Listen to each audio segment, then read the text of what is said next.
Example 4.12. The marginal cost of manufacturing X gloves is in 6 plus 10x minus 6x square. நமக்கு என்ன கொடுத்துருக்காங்கன்னா X gloves manufacturing பண்ண அகர marginal cost என்னவா இருக்குன்னா 6 plus 10x minus 6x square. The total cost of producing a pair of gloves is rupees 100. pair of gloves na 2 gloves ready பண்ண அகர cost என்னவா இருக்குன்னா rupees 100. find the total and average cost function. நம்ம third சாப்டர்ல படிச்சிருக்கோம்.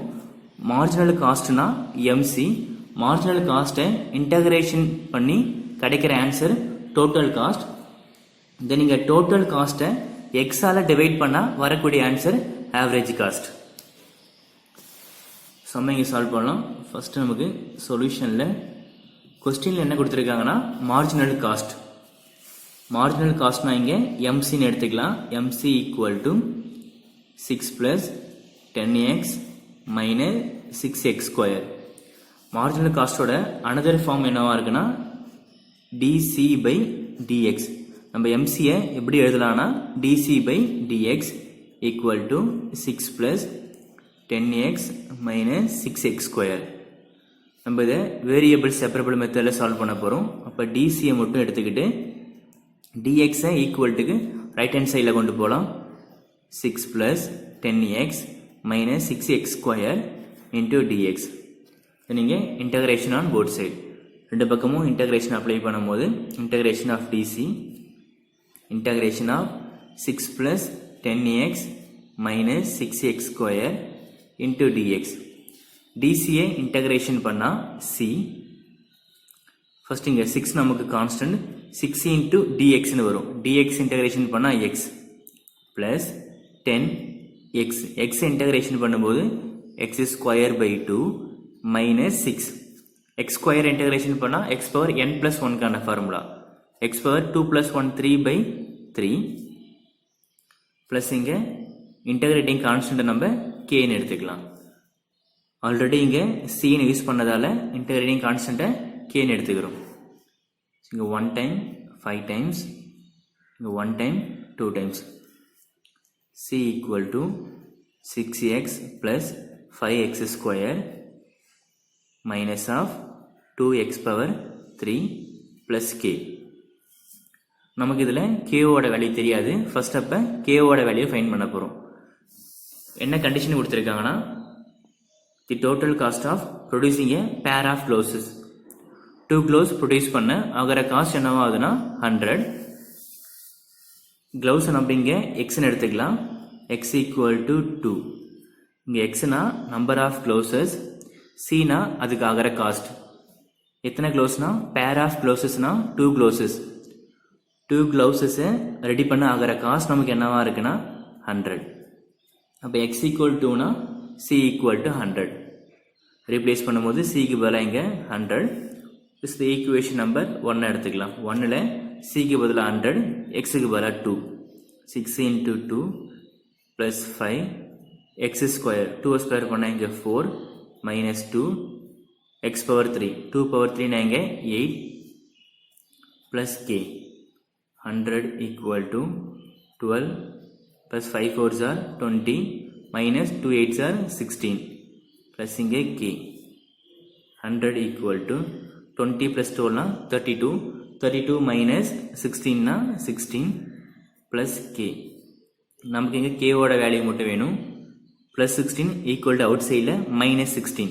100 minus 16 னா 84. k equal to 84. இப்போ k ஓட வேல்யூவை 1ல அப்ளை பண்ணா போதும். from 1 c equal to 6x plus 5x square minus 2x power 3.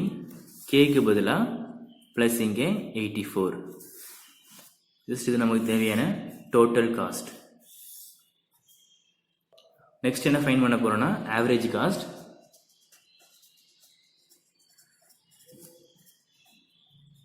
Average cost AC equal to c by x.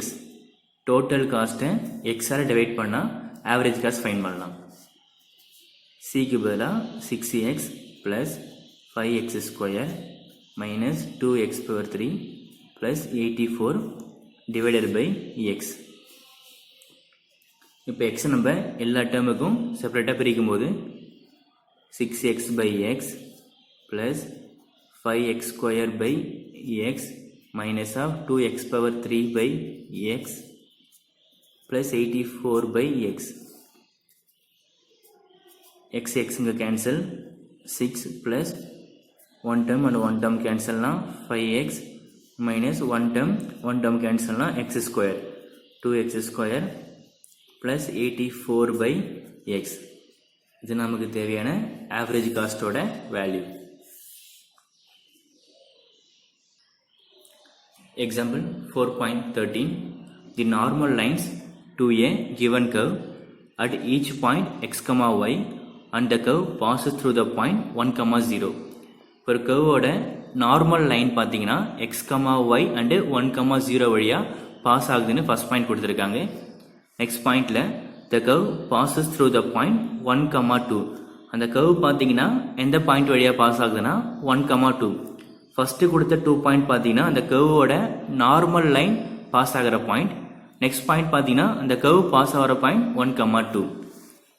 Formulate the differential equation representing the problem.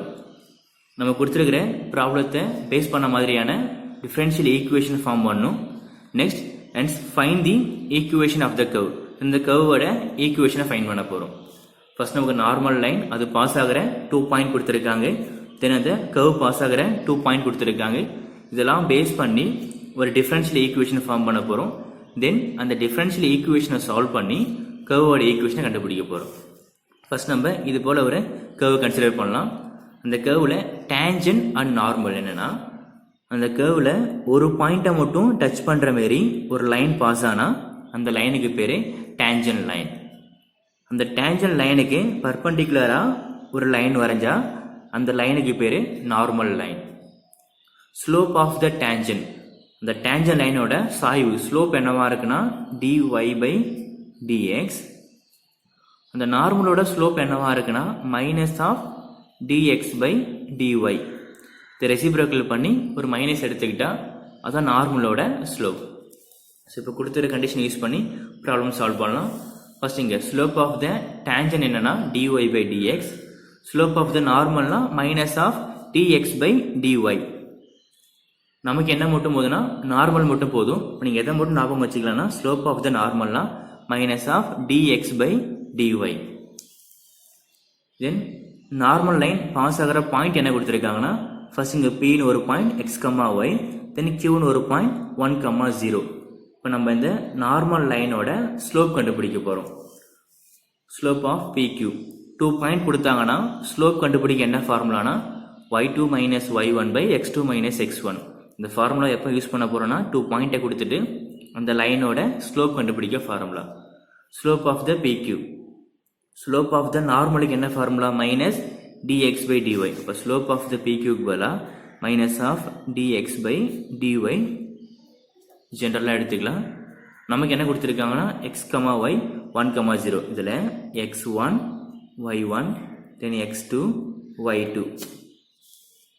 y2க்கு பதிலாக y replace பண்ணுறோம். Minus of y1க்கு பதிலாக 0 by x2க்கு பதிலாக இங்கே x replace பண்ணலாம். Minus x1க்கு பதிலாக இங்கே 1. So minus of dx by dy equal to y by x minus 1. First நமக்கு என்ன கொடுத்துருக்காங்கன்னா ஒரு நார்மல் லைன். அந்த நார்மல் லைன் பாஸ் ஆகிற பாயிண்ட் பார்த்தீங்கன்னா x, y 1, 0. இப்போ 2 பாயிண்ட் P ஒரு பாயிண்ட் Q ஒரு பாயிண்ட். அந்த 2 பாயிண்ட்டை பேஸ் பண்ணி அந்த நார்மல் லைனோட ஸ்லோப் கண்டுபிடிச்சிருக்கோம். ஜென்ரலாக ஒரு நார்மல் லைனோட ஸ்லோப் எந்த மாதிரி ஃபார்மேட்டில் இருக்குன்னா minus dx by dy. So minus dx by dy equal to நமக்கு என்ன கொடுத்துருக்காங்கன்னா x, y 1, 0. அதை பேஸ் பண்ண மாதிரியான ஃபார்முலா 2 பாயிண்ட் கொடுத்தாங்கன்னா ஸ்லோப் கண்டுபிடிக்க formula minus of dx by dy equal to y by x minus 1. Then நமக்கு இந்த மைனஸை கேன்சல் பண்ண போகிறோம். ஸோ ரெண்டு பக்கம் மைனஸால் மல்டிப்ளிகேஷன் பண்ணும்போது மைனஸ் இன்ட்டு மைனஸ் ப்ளஸ்ஸாக மாறும். So dx by dy. இங்கே நமக்கு என்ன வரும்னா minus of y by x minus 1. Minus of y by x minus 1. Next step dx by dy equal to minus of y by இங்கேருந்து ஒரு minus வெளியே எடுத்துடலாம். அப்போ 1 ப்ளஸ் ஆகும் மைனஸ் ஆஃப் எக்ஸ். ஓகே, நம்ம இன்ட்டு பண்ணால் மைனஸ் 1 ப்ளஸ் எக்ஸ் கிடச்சிரும். இந்த x minus 1 minus of 1 minus எக்ஸாக மாற்றிக்கிட்டேன். ஏன்னா நமக்கு டிஃபரன்ஷியல் ஈக்குவேஷன் பாசிட்டிவாக வரணும். dx by dy equal to y by 1 minus x, which is the differential equation. நமக்கு ஃபர்ஸ்ட் differential equation கேட்டிருக்காங்க, தென் அதை சால்வ் பண்ணி கர்வோட ஈக்குவேஷன் ஃபைண்ட் பண்ண போகிறோம். இதை நம்ம கண்டுபிடிச்ச differential equation.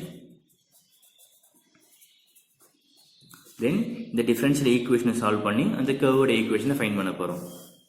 என்ன மெத்தடில் சால்வ் பண்ண போகிறோம்னா வேரியபிள் செப்பரபிள். ஃபர்ஸ்ட் அப்போ வேரியபிள் அரேஞ்ச் பண்ணும்போது 1 மைனஸ் எக்ஸுக்கு டிவைடாக இருக்குது. So 1 minus X into dx equal to y into dy. Taking integration on both sides. Integration of 1 minus x dx equal to integration of y dy. 1 into dx. dx integration பண்ணா x minus x into dx. x integration பண்ணா x square by 2 equal to y. y integration பண்ணா y square by 2. எல்லாமே இங்கே integration of x power n ஓட formula. x power n plus 1 by n plus 1. plus இங்கே c integrating constant. இது நமக்கு தேவையான இந்த கர்வோட ஈக்குவேஷன். பட் இங்கே நமக்கு என்ன தெரியாமல் இருக்குன்னா c integrating கான்ஸ்டன்ட்டோட வேல்யூ தெரியல, நம்ம அதை ஃபைண்ட் பண்ண போகிறோம். அதுக்கு என்ன கண்டிஷன் கொடுத்துருக்காங்கன்னா கொஸ்டினில் கிவன் கர்வ் பார்த்தீங்கன்னா எந்த பாயிண்ட் வழியாக பாஸ் ஆகுதுன்னா 1,2. ஸோ 1,2வை நம்ம கண்டுபிடிச்ச ஈக்குவேஷனில் அப்ளை பண்ணி சியோட வேல்யூவை ஃபைண்ட் பண்ண போகிறோம். இப்போ bosses through the point at 1,2. இப்போ எக்ஸுக்கு பதிலாக 1ஐயும் ஒய்க்கு பதிலாக 2ஐயும் ரீப்ளேஸ் பண்ணி நம்ம சியோட வேல்யூவை ஃபைண்ட் பண்ண போகிறோம். இப்போ எக்ஸுக்கு பதிலாக இங்கே 1 மைனஸ் ஆஃப் எக்ஸுக்கு பதிலாக 1 ஸ்கொயர்னா 1 by 2 ஈக்குவல் டு ஒய்க்கு பதிலாக 2 ஸ்கொயர் பண்ணாங்க 4 by 2 ப்ளஸ் இங்கே சி. ஸோ கிராஸ் பண்ணும்போது இங்கே 2 மைனஸ் 1 இங்கே 1 by 2 ப்ளஸ் 2 இங்கே மைனஸ் 4 by 2 மாற்றிக்கலாம் ஈக்குவல் டு சி. மேலே மைனஸ் பண்ணாங்க 1 மைனஸ் ஆஃப் 4னா minus of 3 by 2 equal to c. இப்போ சியோட வேல்யூ நமக்கு என்னவா இருக்குன்னா c equal to minus of 3 by 2. From 1ல் சியோட வேல்யூவை ரீப்ளேஸ் பண்ணும்போது x minus x square by 2 equal to y square by 2, சிக்கு பதிலாக மைனஸ் ஆஃப் 3 by 2. நெக்ஸ்ட் இங்கே கிராஸ் பண்ணும்போது 2x minus x square by 2. எனக்கு காமனாக 2 எடுத்துக்கிட்டால் ஒய் ஸ்கொயர் மைனஸ் 3. 2 இங்கே கேன்சல் பண்ணலாம். 2x minus x square equal to y square minus 3. minus 3 equal to left hand side கொண்டு வந்தால் plus 3 மாறும். so 2x minus x square plus 3 equal to y square. then இதை rearrange பண்ணும்போது y square equal to 2x minus x square plus 3 equal to y square equal to 2x minus x square plus 3. இது நமக்கு தேவையான கர்வோட equation. sum of rupees 2000. ஒரு பேங்க்ல நம்ம 2000 deposit பண்றோம். இந்த டெபாசிட் பண்ணும்போது நமக்கு என்ன அமௌண்ட் இருக்குதோ அந்த அமௌண்ட்டுக்கு 5%. இதே போல் நமக்கு என்ன ஆகுனா 5% நமக்கு என்ன அமௌண்ட் இருக்கோ அந்த அமௌண்ட்ல இருந்து நமக்கு 5% இன்ட்ரெஸ்ட் ஒவ்வொரு வருஷமும் மாறிக்கிட்டே இருக்கும். அப்படி மாறிக்கிட்டே இருக்கும்போது கண்டிப்பாக அமௌண்ட் என்ன ஆகும் நமக்கு இங்கே இன்க்ரீஸ் ஆகிட்டே போகும். அப்படி இன்க்ரீஸ் ஆகிட்டே போகும்போது அந்த இன்க்ரீஸ் ஆகிற அமௌண்ட் எத்தனை வருஷத்துக்கு அப்புறமா டபுளாக மாறும், 4000 மாறும்னு கேட்டிருக்காங்க. இப்போ சம் சால்வ் பண்ணலாம். Then PP the principal at time T. பின்றது நம்மளோட பிரின்சிபல் அமௌண்ட் என்ன டைம்னா டீன்ற டைமில் நமக்கு எப்போ என்ன ஆகும்னா டைம் மாற அதாவது நமக்கு இயர்ஸ் இன்க்ரீஸ் ஆகிட்டு போக போக பிரின்சிபல் என்ன ஆகும்னா இன்க்ரீஸ் ஆகும். அப்போ இங்கே டிபி பை டிடி நமக்கு இங்கே சேஞ்சஸ் நடக்குது. அந்த சேஞ்சஸ் நம்ம என்னன்னு சொல்லுவோம்னா rate of change. Rate of சேஞ்சுன்னு வரும்போது அங்கே நம்ம டிஃப்ரென்சியேஷனை யூஸ் பண்ணுறோம். எதை பொறுத்து எது மாறுதுன்னா டைமை பொறுத்து பிரின்சிபல் மாறுது. நமக்கு ஒவ்வொரு இயரும் இங்கே இன்க்ரீஸ் ஆகிட்டு போக போக பிரின்சிபல் அமௌண்ட்டு நமக்கு என்ன ஆகுனா இன்க்ரீஸ் ஆகும். இப்போ dp/dt எவ்வளோ நமக்கு இன்க்ரீஸ் ஆகுனா நம்மக்கிட்ட பேங்க்கில் எந்த அளவு பிரின்சிபல் அமௌண்ட் இருக்கோ 2000 2000 5000 5000 எந்த அளவு நம்மக்கிட்ட பிரின்சிபல் அமௌண்ட் இருக்கோ அதில் 5%. இப்போ 5%னா 5/100. இங்கே dp/dt ஈக்குவல் டு டிவைட் பண்ணும்போது 0.05p. நமக்கு என்ன கேட்டிருக்காங்க, எப்போ அந்த அமௌண்ட்டு டபுளாக மாறும்? டபுளானா 4000 எந்த இயரில் மாறும், எத்தனை வருஷத்துக்கு அப்புறமா நமக்கு அந்த டபுளான அமௌண்ட் கிடைக்கும். நீங்கள் கிராஸ் பண்ணும்போது dp/0.05p equal to dt. Next இங்கே ரெண்டு பக்கமும் இன்டகிரேஷன் பண்ணும்போது 0.05 நமக்கு கான்ஸ்டன்ட். ஸோ 1/0.05 எடுத்துக்கலாம். Integration of dp/p equal to integration of dt. Next நமக்கு இந்த அமௌண்ட் பார்த்தீங்கன்னா மல்டிப்ளிகேஷன்லேயே இருக்கட்டும். ஸோ இங்கே integration of dp/p equal to 0.05 integration of dt. நம்ம என்ன பண்ணலாம், இது இங்கே டிவைடாக கொண்டு வராமல் டைரெக்டாக இங்கே மல்டிப்ளிகேஷனாக வச்சுக்கிட்டு வெறும் இங்கே pன்ற வேல்யூ மட்டும் டிவைடாக கொண்டு வந்தால் போதும். இப்போ இங்கே இன்டகிரேஷன் பண்ணும்போது 1/p இன்டகிரேஷன் பண்ணால் log of p. So log of p equal to 0.05 integration of dt equal to t. dx integration பண்ணால் x, dy இன்டகிரேஷன் பண்ணால் y, dt இன்டகிரேஷன் பண்ணால் t ப்ளஸ் இங்கே c இன்டகிரேட்டிங் கான்ஸ்டன்ட். நமக்கு principal amount மட்டும் தான் வேணும். So log தேவையில்லை. Log cancel பண்ண ரெண்டு பக்கமும் எக்ஸ்பொனென்ஷியல் அப்ளை பண்ணும்போது இ லாக் இங்கே கேன்சல். ஸோ பின்னு மட்டும் கிடைக்கும். இங்கே e⁻0.05t ப்ளஸ் இங்கே c. So p equal to ரெண்டாக பிரிக்கும் போது e⁻0.05t இன்ட்டு e⁻c. நமக்கு இங்கே cன்றது கான்ஸ்டன்ட். ஸோ e⁻ கான்ஸ்டன்ட் நமக்கு always constant. So e⁻c equal to namely c1 replace பண்ணிக்கலாம். இங்கே p equal to e⁻0.05 into t. e⁻c க்கு பதிலா நம்ம இங்கே c1. நெக்ஸ்ட் நம்ம இந்த c1 ஃபைண்ட் பண்ண போகிறோம். c1 ஃபைண்ட் பண்ண என்ன கண்டிஷன்னா, நம்ம இனிஷியலாக என்ன அமௌண்ட் போகிறோன்னா 2000. எப்பயுமே நம்ம இனிஷியல் அமௌண்ட்டை போகிற டைம் என்னவா எடுத்துக்கணும்னா 0. இனிஷியல் அமௌண்ட்டை அதோட இனிஷியல் டைம் என்னன்னு சொல்லுவோம்னா t equal to 0. So p equal to 2000.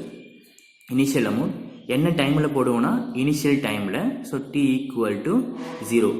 எப்பயுமே இனிஷியல் அமௌண்ட்டை நம்ம கன்சிடர் பண்ணும்போது இனிஷியல் டைமை தான் எடுத்துக்கணும். இனிஷியல் டைம் நமக்கு என்னவா இருக்குன்னா 0. ரீப்ளேஸ் பண்ணும்போது இங்கே pக்கு பதிலாக நம்ம 2000 equal to e⁻0.05 t க்கு பதிலாக இங்கே 0 into c1. 0 கூட மல்டிப்ளிகேஷன் பண்ணும்போது நமக்கு 0ன்னு கிடைக்கும். So 2000 equal to e⁻0 then c1. anything power 0 1. So 1 into c1 இங்கே c1. ஸோ c1ஓட வேல்யூ இங்கே 2000. ஸோ 2000 இங்கே வேல்யூ அப்ளை பண்ணும்போது p equal to e⁻0.05t. இங்கே என்ன அப்ளை பண்ணுறோன்னா c1க்கு பதிலாக 2000. ஸோ இன்ட்டு பண்ணும்போது இங்கே p equal to 2000 into e⁻0.05 into t. Next என்ன ஃபைன் பண்ண போகிறோன்னா, நம்மளோட அமௌண்ட்டு டபுளாக மாறுது. எத்தனை வருஷத்துக்கு அப்புறமா டபுளாக மாறும்? நமக்கு அமௌண்ட் என்னன்னு தெரியும்னா p ஈக்குவல் டு 4000. ஏன்னா ஃபர்ஸ்ட் நம்ம என்ன டெபாசிட் பண்ணால் 2000. அந்த 2000 அமௌண்ட் என்னவா மாறுதுன்னா டபுளாக மாறும்போது அப்போ 4000. இப்போ நம்மளோட டைம் ஃபைன் பண்ண போகிறோம். எத்தனை வருஷத்துக்கு அப்புறமா அந்த அமௌண்ட் நமக்கு டபுளாக மாறும். சேம் இந்த ஈக்குவேஷனில் பிக்கு பதிலாக இப்போ 4000 ஈக்குவல் டு 2000 e⁻0.05 t தான் ஃபைன் பண்ண போகிறோம். ஸோ டேரெக்டாக நம்ம இங்கே டீன்னு எடுத்துக்கலாம். டிவைடாக மாற்றிக்கலாம். 4000 divided by 2000 equal to e⁻0.05 to t. So cancel பண்ணலாம். 1 time இங்கே 2 times. So 2 equal to e⁻0.05 into t. நமக்கு இந்த எக்ஸ்பொனன்ஷியல் தேவையில்லை. ரெண்டு பக்கம் லாக் அப்ளை பண்ண போகிறோம். லாகுக்கு ஆப்போசிட் ஈனும் ஈக்கு ஆப்போசிட் லாக் எடுத்துக்கலாம். லாக் அப்ளை பண்ணும்போது இங்கே லாக் ஆஃப் 2ன்னு கிடைக்கும். அகைன் நீங்கள் லாக் அப்ளை பண்ணால் லாகும் இயும் கேன்சல்னா 0.05 இன்ட்டு டி. நம்ம கொஸ்டினில் கொடுக்கும் போதே லாக் 2ஓட வேல்யூ என்ன கொடுத்தாங்கன்னா 0.6931. நமக்கு இதை கொஸ்டின்லேயே கொடுத்துருவாங்க, அதை இங்கே அப்ளை பண்ணால் போதும். Equal to 0.05 into t. நமக்கு இங்கே டைம் மட்டும் தான் வேணும். ஸோ டி மட்டும் வேணும்னா 0.6931 by 0.05 மல்டிப்ளைங் டிவைடிங் பை 100. நமக்கு இங்கே டிவைடில் 2 பாயிண்ட் இருக்குது. ஸோ 100ஆல் மல்டிப்ளை பண்ணி 100ஆல் டிவைட் பண்ண போகிறோம். டி ஈக்குவல் டு 69.31 பை இங்கே 5. 69.31 5ஆல் டிவைட் பண்ணும்போது நமக்கு கிடைக்க போகிற அப்ராக்சிமேட் வேல்யூ என்னவாக இருக்குன்னா 14 இயர்ஸ். ஜஸ்ட் நமக்கு டிவைட் பண்ணும்போது இந்த ஆன்சர் தான் கிடைக்கும். 13.862. அது அப்ராக்சிமேட்டிவாக ஒரு ஃபுல் நம்பராக எடுக்கும்போது 14 எடுத்துக்கலாம். அப்போ டீயோட வேல்யூ என்னவாக இருக்குன்னா அப்ராக்சிமேட்டிவ் எங்கே 14 இயர்ஸ். அப்போ நம்ம டெபாசிட் பண்ண 2000 அமௌண்ட் எப்போ நமக்கு டபுளாக மாறுனா, அதாவது 4000 மாறுனா 14 இயர்ஸ்க்கு அப்புறம். வெறும் அதில் கிடைக்கிற இன்ட்ரெஸ்ட்டை பொறுத்து அது எப்போ நமக்கு டபுளாக மாறுனா 14 இயர்ஸ்க்கு அப்புறம் டபுளாக மாறும்.